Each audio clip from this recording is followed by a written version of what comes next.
We need to have a talk.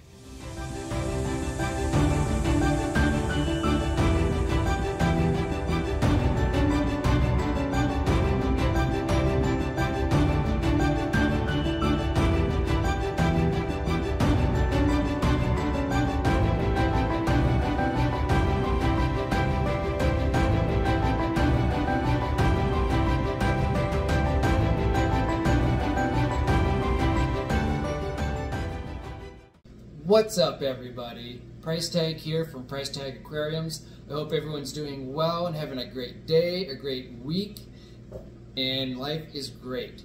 Today I got a great topic for you guys. I wanted to get into a discussion about having that one jerk fish.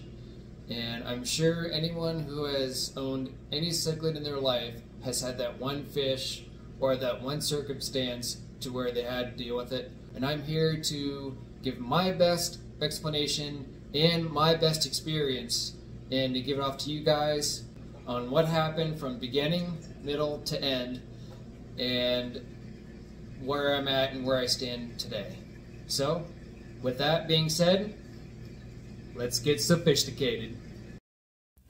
So when I first started the cichlid hobby back in September of 2022, I bought, to the best of my knowledge at the time, Lake Malawi Mbuna. To be fair, I probably knew as much about Mbuna as the associate did at PetSmart. So going by the label under each tank, taking them home, and putting them in my own tank was enough satisfaction for me. I at least knew Mbuna were rock dwellers, needed the higher pH, and buy sand for the substrate. What I didn't know is that sometimes, depending on an individual's experience, some haps and peacocks don't mix well with other Mbuna. This is how I feel what could have started this whole aggression progression. So what you see here is my current 55-gallon Mbuna tank with hardly any aggression. Everyone is living peacefully and everything is working out great. And I had to do a lot of work to get it this way, but I feel like it was well worth it, and everything is to my liking. Throughout this video, I'm going to show you how having a jerkfish can be stressful on your fish, hazardous to their health, and put stress on you as a fish keeper.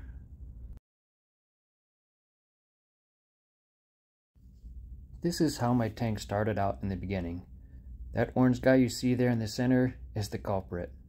Right now, of course, he's minding his own business, doing well, and no harm is being done. There's actually two of these I got originally, but only one of them became the tank boss. To start off, some tactics to utilize during a tank boss situation is doing a big water change, rearranging the decor, having an all-male tank, and if females are there, a good ratio is 1 male per 3 to 5 females, and more preferably in their own breeding tank. And if all else fails,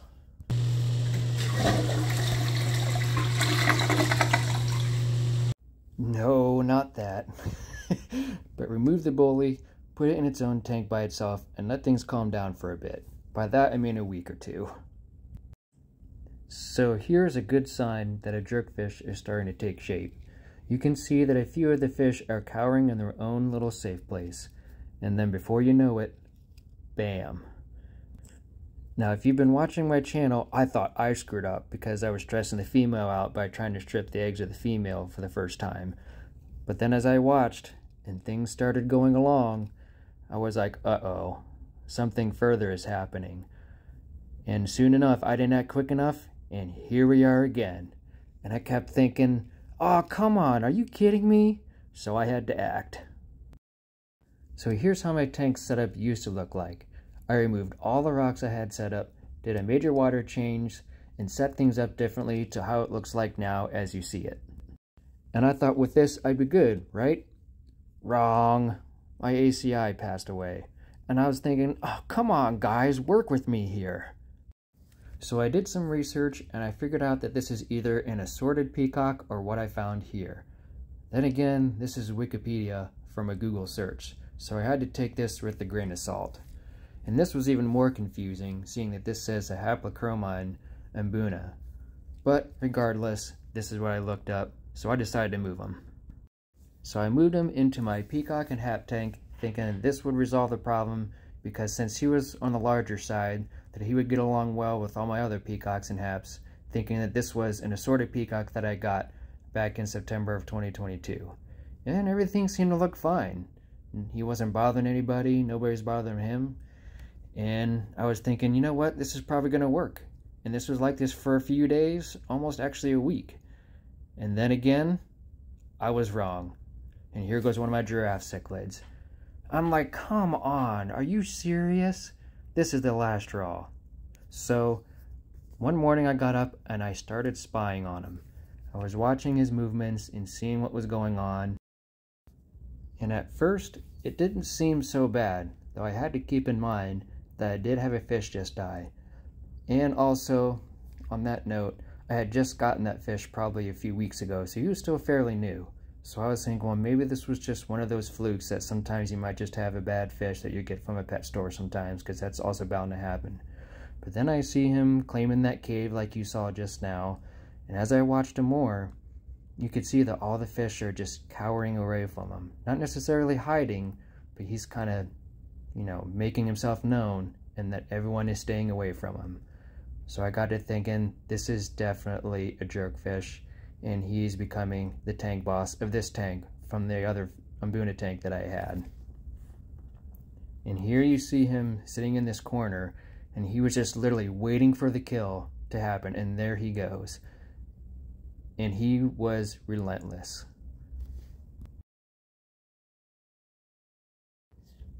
And then, once he was done, he'd head back to his spot to where he'd aim for his next victim. So I was thinking in my head, well, maybe if I feed him, we'll see what happens after that, because maybe he was just hungry. But as you can see, he starts scurrying around the bottom, and he was trying to claim all this food for himself. Between the cave, between that corner, and between all the other spots that he wanted, this was his kingdom, and he wanted everybody out. It was a relentless attack on everybody. So I kept watching, and it just came down to a point where this fish just was not working out. So I had to make a conscious decision on this part, and I'm working on currently a last straw to remove him from this tank and put him in solitary confinement in a tank on his own.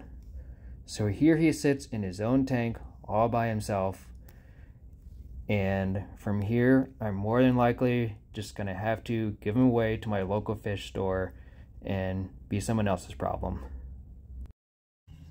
Thank you guys so much for coming and hanging out with me for a little bit. I greatly appreciate it.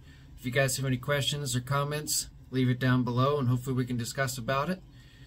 And if there's anything else that is helpful, just let me know. I hope this video has been helpful for you in the future. If you have any other cichlid problems with the jerkfish or anything of that nature, then just give me a shout and we'll connect. So until our next video, price tag out.